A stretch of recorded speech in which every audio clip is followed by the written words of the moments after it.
Hey, good morning, Eastern Oregon, and welcome to this November 4th version of AM Live on EOA, your connection to Eastern Oregon. We are glad that you are here with us today.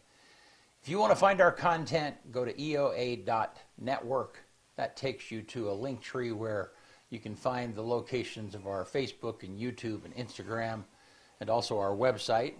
Also, don't forget, we have a Roku channel, so that if you go to your TV and go to Roku, you can download that channel, and then you can see our streams, including this one live, and all of our pre-recorded content or our on-demand content is available there. And you can see that on your TV right sitting in your living room. Glad you're here with us. Here in a little bit, we are going to have Union County Commissioner Paul Anderes with us. So, hey, how are you? Good morning. Is it already Tuesday? It's what is today? Tuesday? Oh man, It's Tuesday, second man. Monday, the 4th. Yeah. So I have a huge sports report today, so I want to talk about this in the beginning. Okay. Philomath was supposed to make the playoffs. Okay, so they play Sweet Home last Friday. Okay. Okay. They win convincingly, a couple touchdowns. Philomath wins. Philomath wins. Okay. Over Sweet Home. Okay. Yes. Okay. Well, come to find out, they had played a JV game the night before, which was scheduled originally for Monday. Okay, the original schedule, Monday, Philomath versus Sweet Home JV. Okay. Sweet Home says, "Can we move the JV game to Thursday?" Philomath's like, "Sure, we'll play it Thursday." Yeah. Well, Philomath is short players, and they play a couple freshmen in the JV game, 2 quarters each. Yeah. And then they play the whole varsity game. Okay. Well, the Philomath head coach didn't know that you have to have 48 hours. It would have been fine if the game would have been on Monday, because you can play 6 quarters in a week in 4A. Okay. Well, the Philomath coach didn't know that you had to have a 48-hour break if you played those quarters. And Thursday to Friday is not 48 hours. Well, Sweet Home found out. They told OSAA, Philomath gets a forfeit. It takes them out of the playoffs. Sweet Home gets a win, and it puts them into Philomath's spot. Oh, wow. That's janky. That's janky. I don't care on every single level. My thought on it is those kids earned that playoff spot. Punish the school or the coach. Don't punish those kids. Yeah. And they weren't doing it maliciously. It's not like they took 2 junior All-Americans and put them down in the JV game to kick the crap out of them. No, they're short players. So since they had to forfeit the next game, they're out of the playoffs completely. Right, but the next game happened to be the first game in the playoffs, right? No, they had to forfeit that game. Oh, I see. And I see. Yanked them out. That killed their RPI. Got it. And it took them. I mean, they're still ranked. Yeah, it's crazy. It's. I wish, and the OSA said, well, we don't.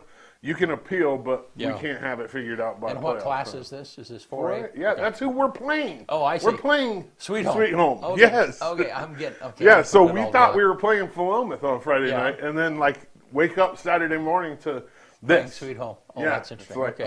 It's it's crazy, man.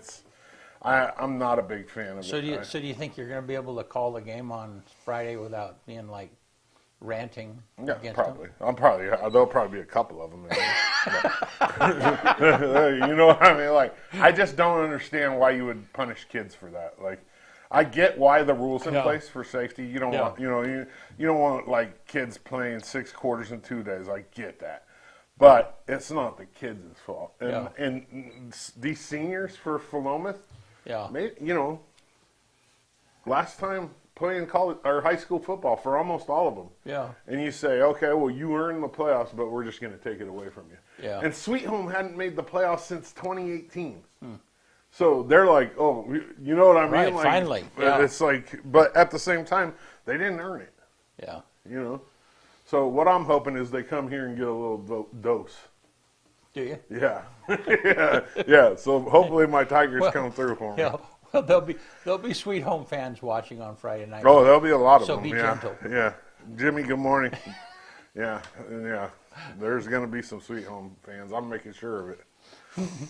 Yeah, that's crazy though, huh? That is. And there's no way to appeal it before the playoffs, so it's just take your punishment and run along. Yeah. It's like okay, I've had like a bunch of issues with OSAA things in the past. We all have. I mean, we sit here and try to understand what they're doing, but when it starts affecting the kids, that's when it really bothers me. And this affects kids. Like, they didn't do anything wrong. Yeah. It's not like some kids went out and beat somebody up or were smoking weed or something. No. These kids did what their coaches were telling them to. They had no idea. Yeah.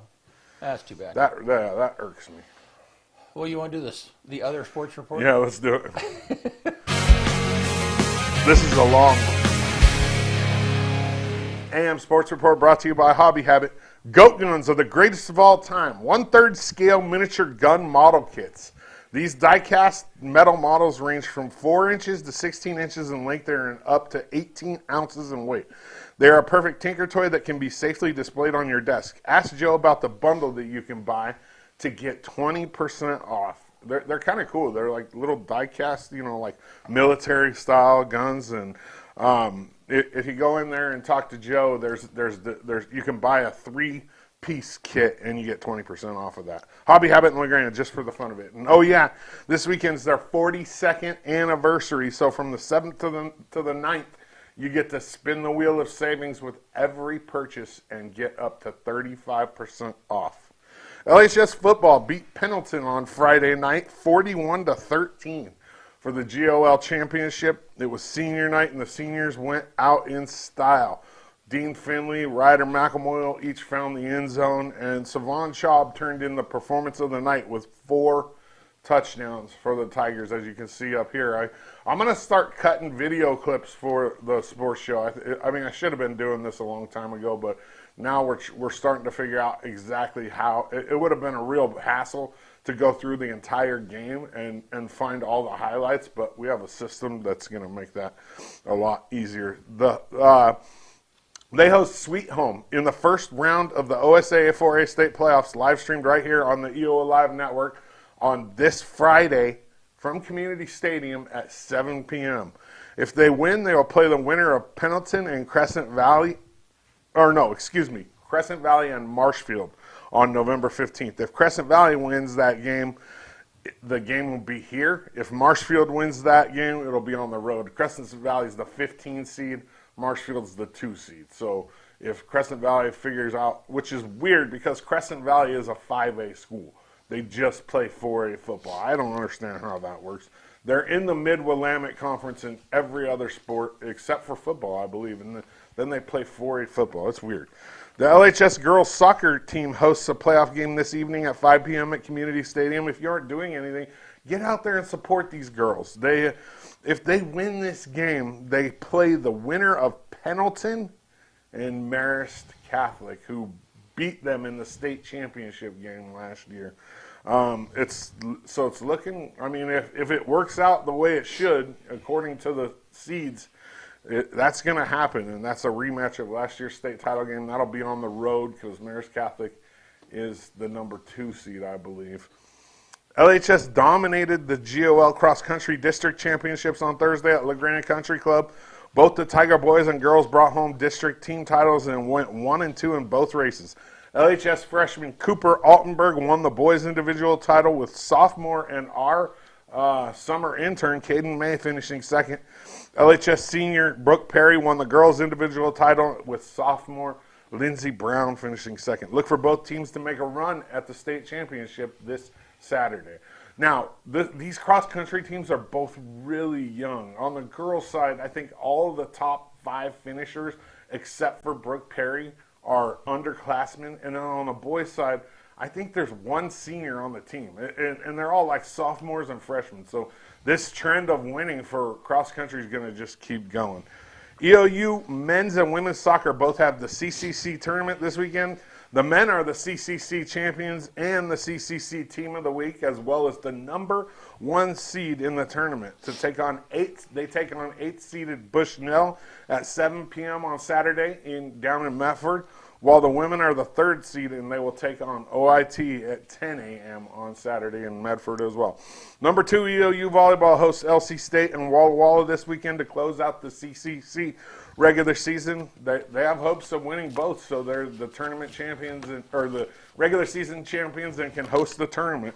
The games are Saturday and at 5 and Sunday at noon, which is a little different look. Usually they play Fridays and Saturdays, but because of the Walla Walla being a Seventh-day Adventist, they move games around based on their religious. I don't know exactly how it works, but it's something to do with the Seventh-day Adventists. The EOU men's and women's cross-country teams go to Independence on Saturday for the CCC championships. The men are ranked number 10 in the country, while the women are 16th in the country.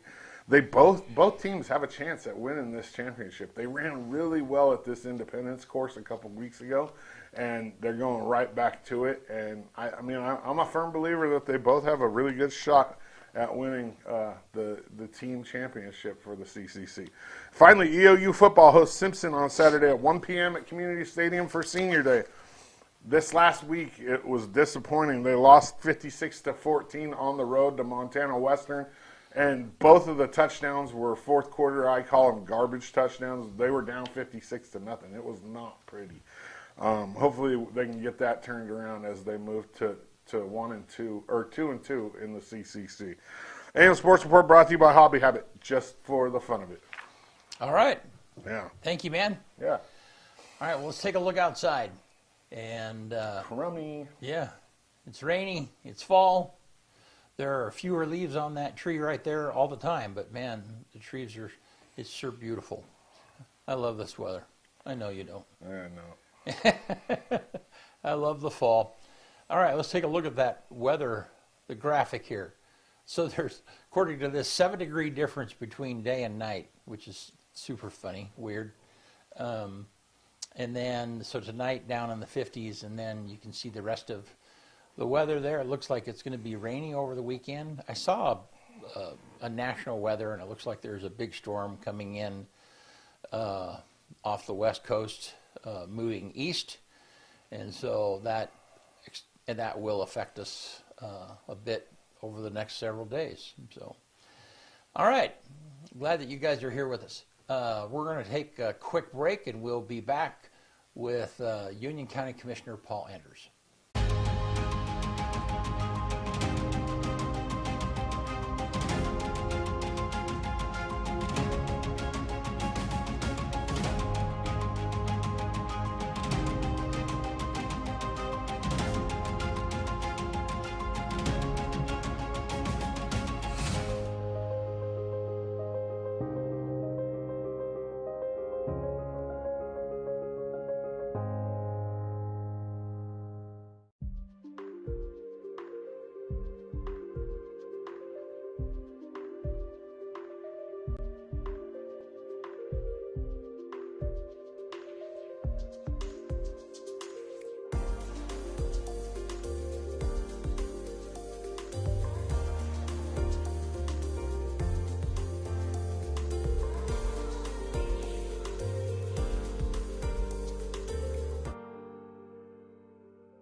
Hey there, man. How are you?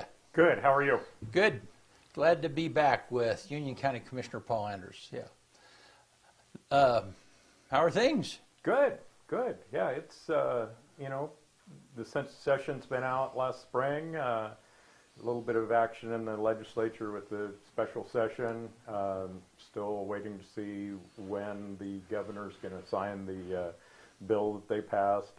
I've lost track on the number of days that she's got to still be able to sign that, but it's certainly not the high drama it was last spring. So, and people guess at the motive of not signing it. What do you think the motive is? I don't know, but my guess is that she's trying to shorten that window in which folks have time to collect signatures to put it on the ballot as a referendum. So if she signs it into law, then the only action that the public can take is to gather signatures and vote on it. Correct. Okay. But if it's not into law yet, they can't take action against it. Correct. Yes. Got it. Okay. And there's it's a certain date in which the signatures have to be collected. So the longer she waits to sign it, Right. the smaller that window is to collect signatures. Huh. But I mean, the mechanism is in place. They've got the committee formed. They've got folks that are prepared as soon as she signs it to start collecting signatures. So how does, and we're not even, we'll get to county business, I guess, but and this is mostly just for me, educating me, but I'm sure there are others out there that are like me, and that is, so the second version of the transportation bill, which is the thing that she has pocketed, right? Correct. Okay, and for those that don't remember, Transportation Department, ODOT, was short funds, and so during the regular session, they proposed this gigantic bill, which had a lot of impact, and I think we talked about that. You were on the show, and we talked about that, and that did not pass. Correct. Okay, and so then this second version is skinnier, but what I don't know. What is your opinion of the second version of this bill? I think what happened between the sine die, the ending of the session, and the special session is that they were able to get some more legislators on board to vote for it, because there was a couple of folks that,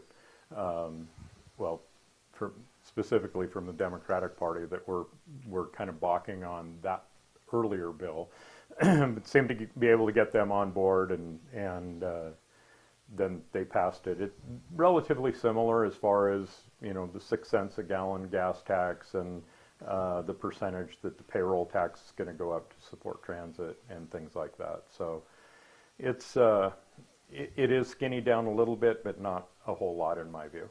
So the impact on the licensing fees and all of that stuff is pretty much the same. Correct. Okay. Yeah. Right, for all right. intents and purposes, yeah. Yeah. Okay.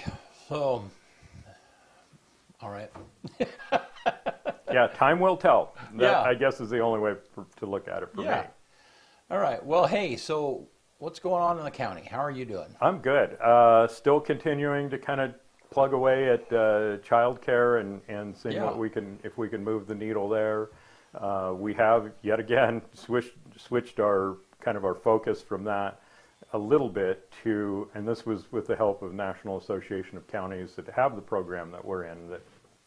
And what that will be is, we've got a child care provider that's been working with us that knows the rules inside and out, frontwards and backwards, and in a meeting with the folks from NACO, National Association of Counties, they said, can you change policy? And I said, well, you know, a pretty strong relationship with Senator Nash, and perhaps we can get something through. Probably not in the short session, but certainly in the long session. And so we're looking at, and basically I said, what would be your top 10 things that you would like to change right now? And, you know, when you're ready, let me know what those are. And she right away was able to provide me that list. And so we're looking at that, and Senator Nash has been out for a little while, and he just returned last week. And so soon we're going to sit down and kind of hammer that out, and then we'll get it through legislative concept so that they can get it written in bill form. And again, probably not in the short session, but in the long session, we'll make sure we run that one. So, and the context of that is that doing child care in Oregon is more complicated because of more regulations. Exactly. Yep. Okay, and Yep. so then your hope is to relieve some of those pivotal regulations through Congress, through the state. Right. Yeah, right. legislature. Through the state legislature that will help us ultimately to be able to accomplish this, Yes. and hopefully Yep. others also. And more, Yeah. what we're really is more quality slots available for children to be cared for. Yeah. So, and I mean, I heard on the national news that like New Mexico recently has moved, I mean, the entire state has moved towards some kind of child care plan. Free. Yeah, free. Yeah, free. Yeah, child and how care. how they're funding it is a whole nother question. Yeah, I haven't been following that. But the point is that this is a very active conversation, and Yes. it doesn't matter on which side of the aisle you're on, you know. Oh, most certainly. Yeah, if you have kids, I mean if like, so my kids are right in the middle of the age, and you connect with Kelsey quite a bit, you Correct. know. Yep. You understand the need. I mean, they are constantly juggling and trying to figure out, you know, how to get the kids taken care of. Yes. While doing 2 full-time jobs. Exactly. Yeah, Yeah. it's tough, and you've heard this speech before way too many times, but it's difficult to hire anybody. I Yeah. mean, you look at not all, but almost every business in Union County, they've got a help wanted sign out. Yeah. If you're able to hire someone, it's difficult to find housing for those individuals, especially if they're coming in from out of the area and haven't been here a while and are looking for a new opening. And then if by some miracle you get those 2 boxes checked, then childcare becomes an issue for those families. And like you said, we've been working with the hospital, we've been working with the Grand School District, we've been working with Eastern Oregon University, and all trying to get our heads together to figure out how to make more safe, quality spaces available for children. And at the same time, we certainly don't want to hurt those that are already providing child care. So it's kind of a fine line we're trying to walk there. It's not unlike insurance coverage or health care from the standpoint of you really want to help those people that don't have health care, but at the same time, you can't just erase the system that's already in place. Correct. Yes. You know, I mean, so anyhow, that's a deep well. So let's talk about housing for just a minute. Okay. I mean, I know that without going back over what we already know, you know, I mean, and the reason housing is complicated is because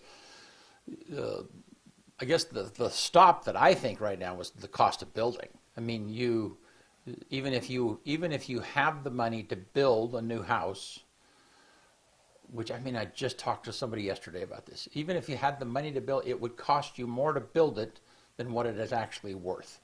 So, right. Yeah. So, yes.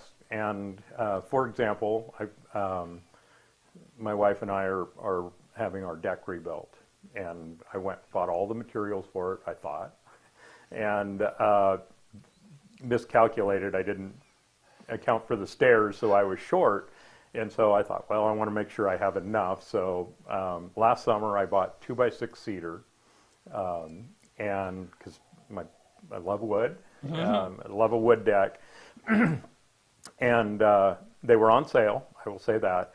And then because I bought so many, they gave me a little bit of a discount. And those were for every 12-foot board, it was $23 a board, which is not cheap, but at the same time, comparatively, it was reasonable, I thought. So last weekend I went and picked up 10 more of those same exact boards, probably came out of the same unit, and they were $28 a board. And I said, I know they were on sale earlier, but that seems like a big jump. And they said, well, this particular product comes out of Canada, and the tariff on top of it is what drove the price. So it went from, what did you say, 24 to 28? 24 to 28. Yeah. Yes. Yeah. So, I don't know. What is your personal opinion of the whole tariff mess, for lack of a better term? I would call it just that, a mess. I think, you know, in a perfect world, we would either have equal tariffs or we would have no tariffs. Because when you start having tariffs, you start to pick winners and losers, which is really never good policy when you start doing that. And in this case, it was the consumer that eventually paid it rather than, Right. the government from the country it's coming from.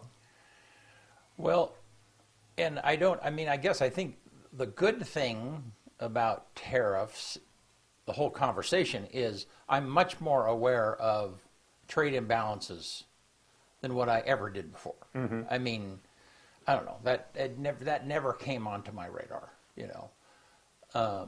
but yeah, the impact to us personally, and in that particular case, I can see how that, and it's just it creates this world of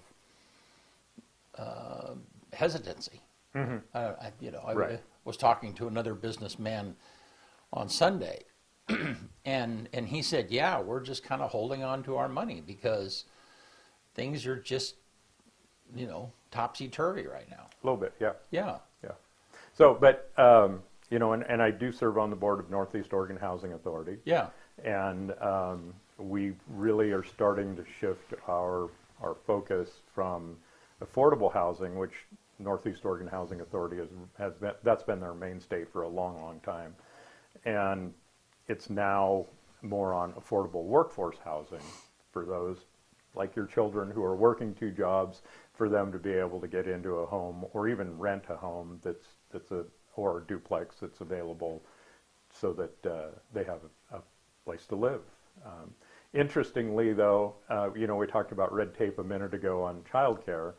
I have the opportunity with a handful of other Eastern Oregon commissioners to meet with the governor about, give or take, every 9 months or so. Mm-hmm. And for a few of those early on ones, we were saying, if you want housing starts, you need to do something about the red tape and the agencies that you ultimately control and the effect that they have on building and construction. And we pounded on that drum at least 2 meetings, if not 3. And then about 3 months after that, she came out with this big proclamation, which, good for her, she was listening, that said, if we're going to have housing starts like we want and get to the numbers that we want for housing production, we've got to get out of our own way with the red tape. And it was like, all right, she's listening. Haven't seen the needle move a whole lot on that yet, but at least the thinking has moved to that we've got to make it easier for people to build quality homes for people to live in. And that is so difficult. I mean, Kyle and I were talking the other day about how city ordinances are, and so you have a base ordinance and then you adjust that, and parts of the new ordinance might keep part of the old. But, and so then sometimes, and I'm sure the county is that way too, so to get to an ordinance, to the meaning of an ordinance, it almost takes a lawyer to translate all of those different parts, and so in this particular, like if you're trying to reduce the red tape, it's all like spaghetti. It's right. Like all, and the interaction be from one agency to another. Right, yes. Yeah. And so then a lot of times that, I don't know, if I was in the position of doing that, at times it would be like, well, yeah, this is important, but there's something more urgent that needs to be taken care of. Right. And in the meantime, the pile of spaghetti just stays. Yeah. Well, and it's one of the things that I always look at, especially when we're considering a new ordinance, and that's, I think, why we have a first reading and a second reading of them, is to make sure that we're going to do no harm. Yeah. Much like the child care that I was talking about. We don't want to harm the people that are already providing that service and doing a great job. Right. But we just want to be able to have enough so that people aren't having to leave the workforce or take time off of their jobs, even for a short period of time, to make sure they have their children cared for. So back to the housing. That's so mm-hmm. The focus has been more what you call workforce housing. It has been affordable housing. Affordable housing. Call it subsidized housing. Okay. And it looks as though, especially in Union County, we've got that pretty well taken care of. Okay. But now we're looking at workforce housing, and that is, the people that are working at one of the mills, they're working at one of the trailer factories, they're working at the hospital, mm-hmm. have a home or that they can either rent or buy, so that we have that supply of housing for people to live in. And what's interesting about LeGrand, mostly LeGrand, but Union County in particular, is the university. And I was completely unaware of this. And it's not like every time this happens, but many times the homes or apartments that the university students rent don't come on the market. You're a senior, you're graduating. You talk to your buddy that's a junior and go, 100%. hey, take my lease over here, and this is a great place. You already know what it looks like. Right. And so they just continually roll from one student to the other, and they never show up on the market. I lived in one of those houses. My friends it was called the Pit, and Brenda Jackson was the property manager for it at the time, and you just handed it off to the next guy. Yep. She'd come in and change the paperwork, and Yeah. it's very common. And so the point of that is that It just, I mean, they're on the books as housing stock, Right, but right, they right. really are not Oh, I get it. available, Okay, if all right. you will. Yeah. And it's not like every single one happens that way, but it's fairly common with university students. well, and so what is the layer above workforce housing? What's that called? I would call it professional housing Okay. or high-end housing. Right. And Yeah. and you know, from the conversations that I've had with people, my knowledge is we're missing part of that professional housing too. And that's part of what compresses stuff. Yes. Yeah. Well, and actually at every level, Yeah. we're short on inventory. Right. And it's been, gosh, a number of years ago, Jeremy Davis from the hospital called and said, hey, I need help. Everything from an entry-level housekeeping person to a specialized physician really can't find anywhere to live. So at every level, that's Right. true. Hopefully the construction of the affordable housing took a little bit of the heat off of the lower end, because a lot of those people were what's called renting up, Right. because there was nothing else available. And so hopefully that'll provide some more workforce housing Right. that they may have been renting from. But Oregon's land use laws are incredibly complicated. They're 52 years old now. Right. And there's really not a lot of willpower in the legislature to change those. Right. And so what you're left with is taking really small bites out of the edges, and pretty soon you end up with Swiss cheese, and then that pile of spaghetti gets really complicated for land use planning and where you can build. And unfortunately, a lot of people think that they buy a piece of property, it's theirs, they can do what they want. Well, within certain parameters they can, but there's also things that they can't do because of those Oregon land use laws. Right. And the last time we talked, we talked about this issue, and one of the things that you said was, yeah, there was a section of land along I-5 that was perfect farming land, because that was the point. And your question was, wait a minute, how did that happen? Right. Did you ever find out? I did, Yeah. yes. So, and again, fairly complicated, Right. but short story is that was in Woodburn's urban growth boundary, the city of Woodburn's, much like the LeGrand has an urban growth boundary. Okay. So when they pulled that ground into their urban growth boundary, then that allowed for development. Okay. Now, you couldn't, if that remained in county jurisdictions, that never could have happened. Well, never's a long time. Right. It would have been very difficult, and there was probably, I would guess, in that area, 10-acre minimums. So you would have Okay. Got it. ranchettes, farmettes, however you want to put it. So, if that were applied to us, and if there were good farmland, but it happened to be inside the urban growth boundary of LeGrand, then at some point LeGrand could develop that regardless of whether it's farmland or not. Correct. Not an easy process, but doable. Right. Yes. Okay. Yep. Right. But a city, and I know this because of the conversation. A city like LeGrand, if they want to extend their urban growth boundary, then they have to go through a complicated inventory process to show this is the amount of vacant land within the city, this is the capacity that it's used. We are restricted in growing, and this is what we need. I mean, they have to argue all of that. Yes. Okay.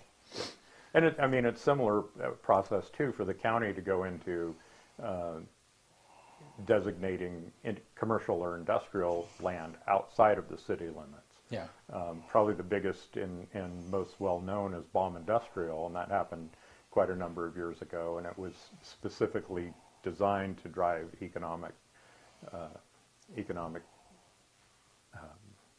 growth. Yeah. There we go. So, and I remember there was some conversation about that nearly all of that land was full, and the county was looking for more willing people who were willing landowners, right? How is that conversation? How's that going? Have you had any? We did add a little bit, Okay. not a lot. There was actually, it was called Senate Bill 2 that allowed counties in particular to develop commercial and industrial lands, adding 50 acres to their inventory. And we did add some. I want to say it was 30-some acres that we added. Again, when you start looking at that, though, if it's high-value farm ground, that's a whole nother set of rules. So Right. It's got to be kind of in that middle.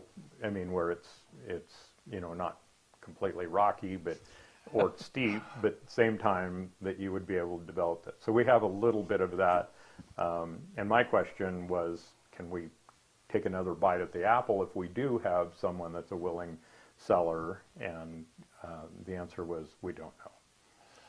So, and there's not, the only, in my layman opinion, the only not high value farmland that we have are on the edge of the mountains, right? Where or is there land out there that is in the valley that is so rocky that it doesn't produce as well as it should, or I don't know. Valley floor, it's mostly, not all, but mostly high value farm ground. Or the other problem is you get up on the foot slopes and it becomes resource land, which is another category, which is almost as difficult, not quite, but almost as difficult. Resource land meaning it's got timber on it? Or grazing, or okay. A little bit rocky, and Okay. you're not going to hay it, but you may graze it. Okay.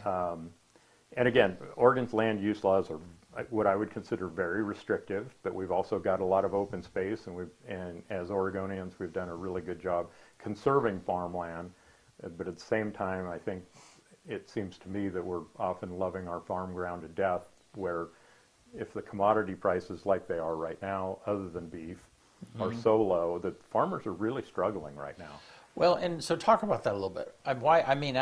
I'm friends with farmers, and so I've been following that conversation. Mm-hmm. Yeah, they're barely making it right now. I mean, many of them. I don't know. You talk about that for a minute. Yeah, and actually, I've had conversations probably very similar to the ones you've had, where they're saying, we've not seen commodity prices like this in quite some time. We don't grow a lot of corn locally, but corn is at a price of about 1974, give or take. And, clearly the equipment that they're using and the fuel that they're burning is not at 1974 prices. So that becomes really problematic. And I would call multi-generational, long-time, well-established farmers tell me that they're concerned they're not going to be able to make their payments on their loan this year. That's how low the commodity prices are. And what's interesting about that is beef prices right now are fairly high. And that, I think, is a ripple effect from years ago when they weren't very high, that folks got rid of some of their inventory and the cow-calf operations weren't producing like they were. And it supply and demand. So, I mean, I know that there's farmers now that are like, I don't know what crop I can grow that's going to make money. So it's not just corn. It's not right. Yeah. Right. Yeah. Wheat is not doing well. Grass seed struggling a little bit right now. And by make money, I mean they're just trying to pay their expenses. Their business is way more complicated than ours, but it's very simple. It's like you got payroll, you got expenses, you got insurance, you got lights, and you've got to make enough money to at least cover the expenses. Yeah. And they're struggling to even do Correct. that. Yeah. And again, it's a choice. Before they plant, it's not penciling out. Yeah. So what do we do? Right. And it's problematic. And we mentioned regulations being complicated couple of different times. So I went and saw Jeremy Davis, the CEO of Grand Ronde Hospital. They're kind of doing a mini tour right now, and I think they're going to be. I think Thursday they're going to be out at the Grange. Yeah, the Grange Somerville. In Somerville. Yeah. So anyhow, I went and talked to him, or I went and listened to his presentation, and one of the things that he was talking about is that for hospitals in Oregon, it's like there is like a third more or 50% more regulations. I mean, he had a number, but the point that he was saying is that hospitals in Oregon have a lot more regulations to deal with that make it difficult to make money and difficult to stay afloat than other hospitals. Is there ever a time as a commissioner where you feel like, I really can't, there's not really anything I can do about that? I mean, I don't know. How do you personally feel? How do you deal with all that sometimes? You're in this position of responsibility. People are like, hey, you're the commissioner, fix this, Yeah, one of the less pleasant parts of my job, I will be very honest, is that, someone calls and says, I have this issue. And I'd say, well, I'll be more than happy to help you with that, but I really don't have any jurisdiction there. Yeah. It's a city issue. Right. You need to talk to the mayor, city manager, or councilors of that city. Yeah. Then there's us, where we have a very small realm of control, and then that's a state issue. Yeah. Here's the 15 state agencies that deal with that particular subject. Yeah. Be more than happy again to help as any way I can and talk to. I have a story when I get down here. And then the other is it's a federal issue. It's talk to your senators or your representative so and people don't like hearing that.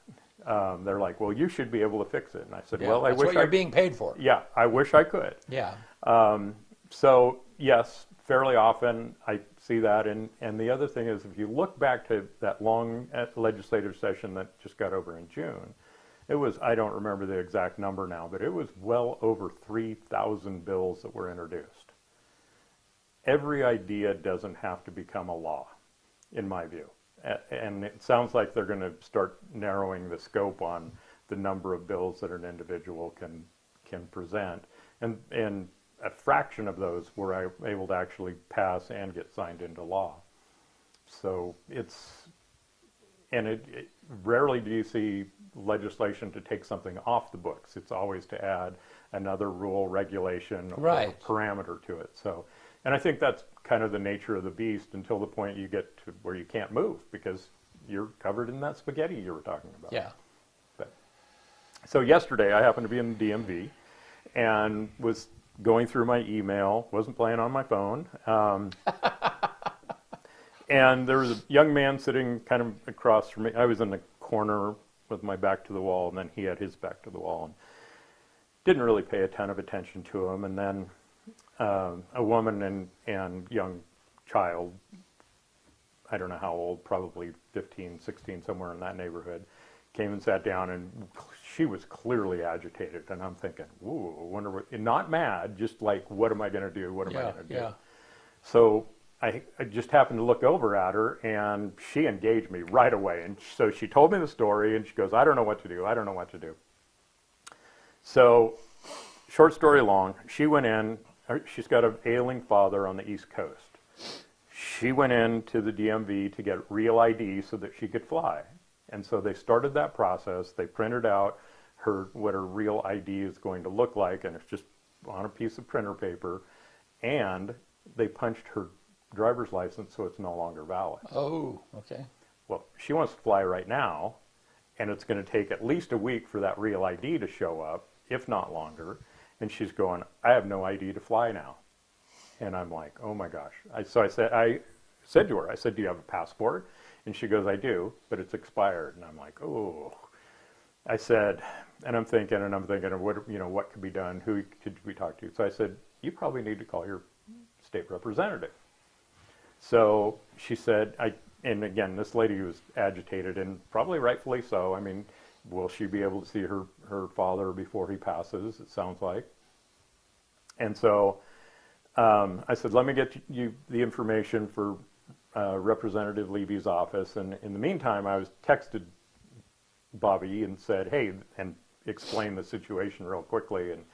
And she and her new chief of staff, who was her old chief of staff, and I'll talk about that in a second if we have time, started work on that. And so they found a path forward, they think. And so Bobby said, I think we've got a solution. Thank you for, engaging. And she goes, it's kind of nice to be able to help somebody. Right. And so I thought, you know what, I'm going to just kind of follow up. So this person had put her information into my phone to share with Bobby. Mm-hmm. And I also shared it with Senator Nash and his chief of staff as well, and they were working on it at the same time as well. And so I called this woman and said, she goes, I'm not sure this is going to work. I don't know what to do. I said, where are you flying out of? She said, Portland. And I said, when do you fly? She goes, as soon as possible. I said, I need a day. She goes, Wednesday. I said, okay, if it were me. And I said, this is only me. And she doesn't, we've not met before. Right. She doesn't know me from Adam. Right. And I said, if you're going to fly on Wednesday, I would go to PDX on Tuesday, go to TSA, bring your expired passport, bring your punched driver's license, bring everything, birth certificate, everything with you, and see what their answer is. Then consider buying the ticket or not, rather than buying the ticket right now and then not being able to fly. So, and then my other suggestion was for her to talk to her county clerk and see if there were any options available. So it just, sometimes you're in the right place at the right time. And again, I don't know if it's going to work out for this person or not. Anyway, so you could kind of see her doing some mental gymnastics as we were going through this. Well, I looked at where she lives when she put her information into my phone to share with Representative Levy, Imnaha. So that's a hike just to get to Enterprise, and then again to here even more so. So I'm hopeful that it works out for her. Yeah. Well, and sometimes, so I guess the lesson is that, sometimes you might not feel like you can do anything, but you might have a cell number of somebody. Exactly. Exactly. Yeah. Right. Yeah.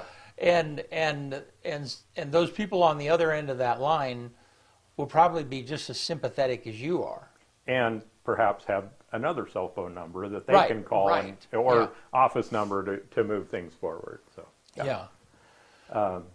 and kind of back to Representative Levy and Senator Nash for a second.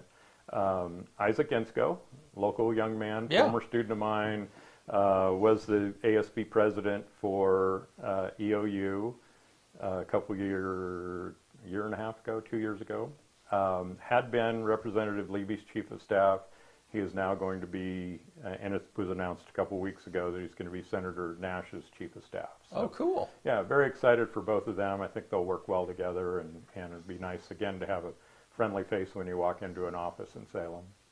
Yeah. Not that the other one wasn't friendly, but more of a connection. Well, and I've followed Isaac over the years and knew him as a kid, and he's been on the show, been in the studio several times and stuff. So that's awesome, and he's got a tremendous amount of enthusiasm for. He does. Yeah. Yep. Yeah. And really has become a student of the game, if you will, and really got it dialed. That's good. Yeah. Yeah. Pretty excited for both he and Todd. Yeah. Well, so back to county for a bit. Okay. So, so I'm going to ask you a difficult question because personally, because I know you feel this, and that is that yes, you said one of the frustrations that you have is it might not be in your jurisdiction.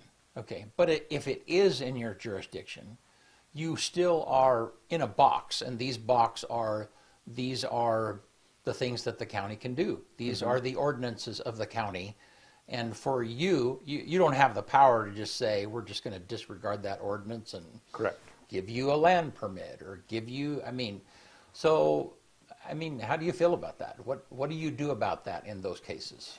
I'm not sure I pride myself on it, but I am very process driven. So there is a process in which we go through to make things happen. An example is one of my areas of liaison is public works. I get the phone call. My road is washboardy, my road is dusty, my road is fill in the blank. Mm-hmm. I said, okay, I will talk to public works. And I talk to them. And not every single time, but fairly often it is, yes, they are on the schedule. It doesn't do us a whole lot of good to burn diesel through a grader on a road that has been dry for 3 months and is going to remain dry for another month because it just doesn't work. We can use water trucks, but the amount of water that it takes to get to work that road surface effectively is astronomical. So, and the other part of it is, it's not, and it comes to even plowing snow in the wintertime. We don't go, oh, we like Brent, we're going to plow his road and not plow Paul's because we don't like him. Right. There is a system, there is a policy, there is a procedure in place. And again, not always do people like hearing that, but at least they know that there is a process that we're following, and it's not like, oh yeah, we're going to play favorites or things like that. Yeah. I can understand. And it's funny because before I ran for commissioner, I didn't really note what was a county road, what was this, but Right. now sometimes I'll go over a road and it'll be washboardy and it'd be like, in fact, the other day I asked AI, what causes washboarding? Because it's like, it is such a interesting pattern Yes. how that happens, Yep. But yeah, the amount of county roads that the county is responsible for is enormous. Yes. Yeah. And if you think that mileage times 2, because there's 2 lanes on most of them, Yeah. it's a long ways. Yeah. And, as a matter of fact, I had this discussion the other day. I was at an ODOT meeting in Salem, and the people don't care whose road it is. Right. It doesn't matter. They want a smooth, safe road to operate on. They don't care whether it's a state highway and it's ODOT's responsibility. They don't care if it's a county road and it's county's responsibility. They don't care if it's a city street and the city's responsibility. The jurisdiction generally doesn't matter to people. They want a good quality road surface that they can get from point A to point B. Right. And I guess that is part of my point of saying that I didn't realize, because it doesn't matter. A road is a road. It does. Yeah. It doesn't matter who owns it. It just means that, like, there's a hole that I can drive down into and drive for a while and drive out the other side of, so I get that. But how do you help people understand that, but there are more important things? The bottom line, and spent quite a bit of time with John O'Brien, the new city manager of LeGrand, and that, public safety is more important than roads. It doesn't matter how you cut it. If you have a fire that's happening, those people being paid in order to put that fire out, that is a safety issue, or a crime. Those issues supersede everything else. How do you help people? How do you help citizens know that? Just talk about the priorities that we've got through our budgeting process. Yeah. And you talked about public safety, and we do everything we can to support the sheriff's department and the jail, because that is a huge component. Right now, we're struggling with finding funds to be able to recruit and retain deputy district attorneys, which is difficult. Kelsey's been basically a one-person shop for quite some time, and is overwhelmed a lot of the time. It really is difficult trying to figure out priorities, and it's that budgeting process on which we really do set our priorities. And, you know, and at the state level, I've had this conversation with Senator Nash, is his view, and I agree with him, it's public safety, transportation, and education are really the responsibility of government. County government doesn't have a ton to do with education. I mean, I try to be as supportive as I can of the initiatives that they're trying to move forward. But in my view, if I were if I were in charge of everything, the legislature would address and finance those before they looked at any other program. If it falls under the category of public safety, education, or transportation, let's get that solved. Then we can talk about Parks and rec. And, thank you. Yeah. 100%. Something else. And I know, I mean, in Oregon, you know, the state parks are huge for our population, but at the same time, is that really rise to the level of those other three? No. And I don't know how that we get to the point where we prioritize those. And like I say, in my view, it should be. Well, and the problem is, and that's where the state is right now. The state has this giant transportation bill that, you know, and without a doubt, some of that really is legitimate need. I mean, we could have another conversation about, you know, the extra or whatever that might be, but, you know, if you compare that to like state parks, once you get to a particular level, I mean, if you have nice, beautiful state parks and they're at a premium level and that's a pleasant experience, people always expect that. Right. You can't go back. Right. Yeah. Or if you can't get there because the road's so bad, or it's Right. snowed in, or right. Right. You know, so Red Bridge out here, I mean, that's dry camping, I think. It used to be. I don't know if it still is. I don't know if yeah.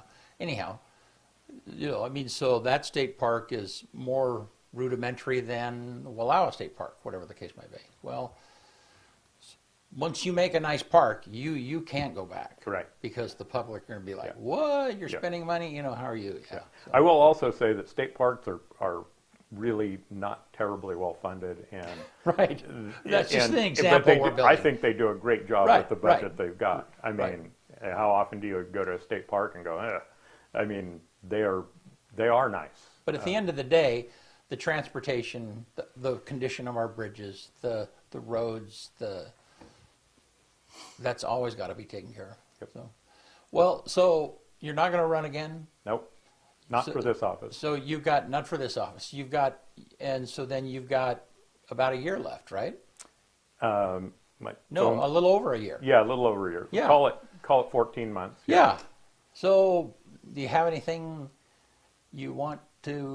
anything you have bullseyed in the next 14 months? I've got a list of more than a dozen things on my whiteboard in my office. Yeah. And yes, you know, I really would like to continue to work on the fuel situation at the airport.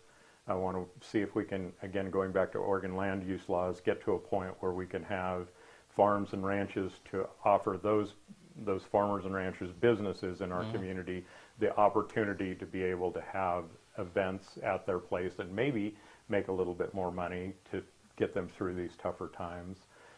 Continue to work on that child care issue that I talked about earlier. And I've been working on this almost the entire time I've been in office, and that is the Blue Mountain Forest Plan. I put an awful lot of work into that. The draft plan came out a few months ago, and the comment period on that closed October 6th, I want to say. And now they're compiling that information and seeing what they need to, if they can, what they can adjust moving forward. So that's just a few of the things that I want to work on. I don't want to be a lame duck. I want to be able to, you know, stay engaged and work hard for Union County through till the last day of my term. Good. Well, As you should. yeah. Yeah, well, yeah. You're getting paid to do that. So, Yeah, I mean, it should yeah. be. I'm, you know, and whether it was here or when I was at the high school, you know, finish strong, don't coast, and so Out we with a can get bang. done. Yeah. Yeah. Well, we appreciate you, Paul. You bet. I appreciate I have being a question before you go. Yeah. What was that slide not for this office about? You want to talk about that? When he asked you, "Are you running again?" You said, "Not for this office." So Oh. you're leaving open the Yeah, possibility. What's next? here. Possible, but not likely at this point. Possible, but not likely. Yeah. Yeah. You just want to be retired now? I don't know. My wife retired last spring, and in my opinion, the very best thing is that she was able to pick and process and take care of all the produce that she worked all summer long to grow, instead of driving away to school and watching it rot into the ground Yeah, right. as she was heading. Or the other was, canning tomatoes in the middle of the night and then getting up and going to school in the morning. That's crazy. So, when my term is over, I will be within days of my 65th birthday.